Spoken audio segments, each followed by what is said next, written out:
Zakon o pomoči pri prostovoljnem končanju življenja je državni zbor sprejel julija letos, a se nekateri ljudje z njim ne strinjajo, zato so zbrali dovolj podpisov in podpore, da bomo v nedeljo o njem na referendumu odločali volivci.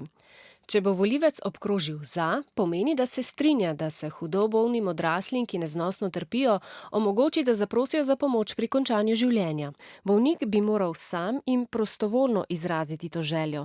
Izčrpane bi morale biti vse možnosti zdravljenja, zakon pa ne dovoljuje pomoči pri končanju življenja zaradi duševne bolezni. Njegovo prošnjo bi presojalo več zdravnikov, tudi psihiater, na koncu pa bi o tem odločala tudi posebna komisija. Bolnik bi lahko na katerikoli točki postopka od zahteve odstopil. Zagovorniki zakona pravijo, da bi moral imeti vsak odrasel človek pravico, da odloča o svojem življenju. Menijo, da mora imeti bolnik pravico do mirne in dostojanstvene smrti, v zakonu pa je dovolj pravil, ki bi preprečile zlorabe. Nasprotniki pa menijo, da je človeško življenje nedotakljivo, kar je zapisano tudi v slovenski ustavi. Pravijo tudi, da bo zakon pomenil hud pritisk na stare in bolne ljudi, ki bi se morda celo počutili kot breme družini in družbi.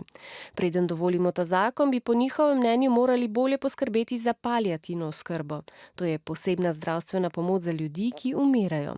V zakonu vidijo tudi veliko možnosti zlorab, saj naj ne bi bil dovolj natančen. Zakon bo zavrnjen, če bo besedo proti obkrožila večina volivcev, ki so veljavno glasovali. A pozor, tu je še dodatni pogoj. Proti mora glasovati najmanj petina vseh, ki imajo volilno pravico, to je slabih 340 tisoč glasov.